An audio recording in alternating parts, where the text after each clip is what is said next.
memulai topik baru, yaitu kisah para rasul. Karena kisah para rasul masih berjalan terus, karena sebenarnya kisah para rasul adalah kisah perbuatan Roh Kudus. Dan Roh Kudus masih bekerja memakai gerejanya pada saat ini. Jadi apa yang terjadi dalam kisah para rasul masih terjadi juga sekarang ini. Sepanjang gereja merindukannya, sepanjang gereja memiliki iman, sepanjang gereja berdoa sungguh-sungguh, akan tanda ajaib, akan mujizat, akan penyataan Roh, akan karunia-karunia Roh, akan buah Roh, pasti itu akan terjadi lagi dalam sidang pada akhir zaman ini. Karena saya percaya Tuhan akan sangat memberkati sidangnya pada akhir zaman. Kalau kita teliti kisah rasul ini, kita akan mendapati bahwasanya apa yang diperbuat oleh murid-murid sama dengan yang diperbuat oleh Tuhan Yesus. Injil yang dikabarkan oleh murid-murid Tuhan Yesus sama dengan yang dikabarkan oleh Tuhan Yesus. Tanda ajaib, tanda mujizat yang sama terjadi dalam kisah rasul, terjadi juga dalam pelayanan Tuhan Yesus. Bahkan cara hidup murid-murid Tuhan Yesus sama dengan cara hidup Tuhan Yesus pada waktu dia di bumi ini. Sungguh-sungguh pemberitaan Tuhan Yesus sangat berhasil. Mereka melihat bagaimana Tuhan mengajar dengan kuasa.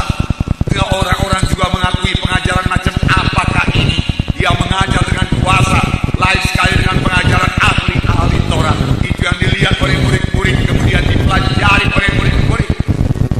Kemudian pada suatu waktu ketika Yesus hampir naik ke surga, murid-murid tidak sanggup mengusirkan roh sawan dari seorang anak yang dibawa oleh bapaknya kepada Yesus.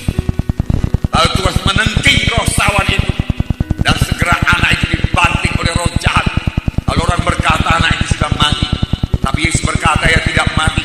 Lalu Tuhan membangkitkan anak itu dan memberikannya kepada bapaknya sembuh sama sekali. Murid-murid bertanya kepada Tuhan Yesus, mengapa kami tidak sanggup berbuat yang demikian? Tetapi terlebih dahulu Tuhan menengking. Berapa lama lagi aku harus bersama-sama dengan engkau, kamu yang kurang percaya, angkatan yang kurang percaya? Mengapa engkau tidak sanggup mengusir setan yang seperti ini? Seharusnya engkau sudah sanggup mengusirnya, karena engkau sudah begitu lama bersama-sama dengan aku. Tuhan, bagaimana mengusir setan seperti ini? Yang seperti ini hanya dapat diusir dengan doa dan puasa. Begitu Tuhan Yesus mengajar murid-murid, kayak murid-muridnya juga banyak berdoa, kayak murid-muridnya juga mengadakan puasa. Memang doa sangat penting bagi anak-anak Tuhan, anak saudara. Kita tidak akan dapat mengerjakan pekerjaan Tuhan kalau kita tidak berdoa. Kita tidak akan dapat diurapi kalau kita tidak berdoa. Kita tidak akan mengerti menyambut maksud Tuhan kalau kita tidak berdoa. Kita akan ditipu oleh setan kalau kita tidak berdoa. Oleh sebab itu biarlah setiap anak-anak Tuhan pada pagi hari harus berdoa lebih dahulu kepada Tuhan. Itulah pekerjaan yang pertama sekali harus dikerjakan oleh setiap anak Tuhan. Berdoa, berdoa, berdoa.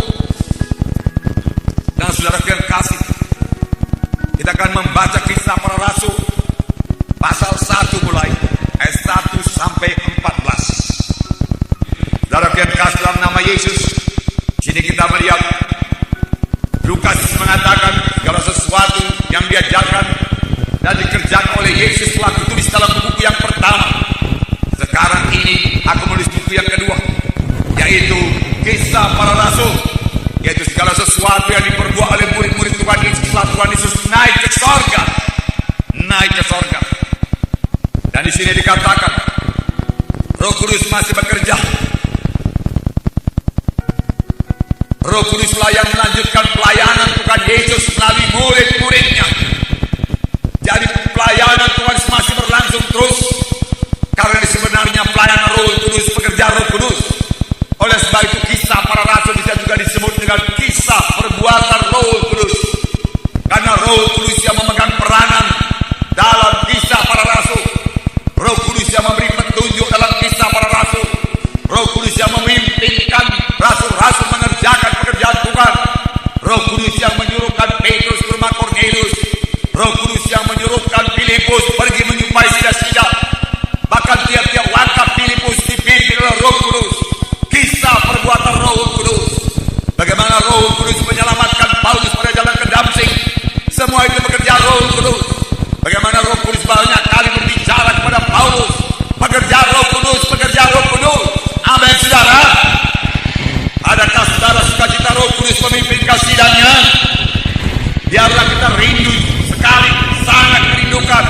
Biarlah Roh Kudus senantiasa memimpinkan sidang ini dan berbicara kepada sidang ini. Amin.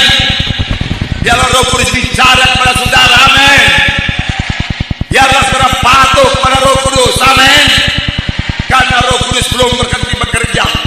Maka Roh Kudus mencari hati yang terbuka, telinga yang terbuka, hati yang patuh, hati yang tidak menuruti kehendak sendiri. Seluruh hidup yang diserahkan kepada Tuhan untuk melaksanakan kehendak Tuhan, bukan melaksanakan kehendak diri sendiri. Maka Roh Kudus akan bicara kepadanya dan mengajarkan kepadanya banyak perkara. Amin. Haleluya. Bahkan pada akhir zaman ini Roh Kudus mau memakai lebih banyak lagi anak-anaknya. Bahkan sebenarnya semua kita ini mau dipakai Roh Kudus menjadi pelayan-pelayan Tuhan. Haleluya. Roh Kudus masih bekerja. Roh Kudus membangun sidangnya pada akhir zaman. Setelah pada akhir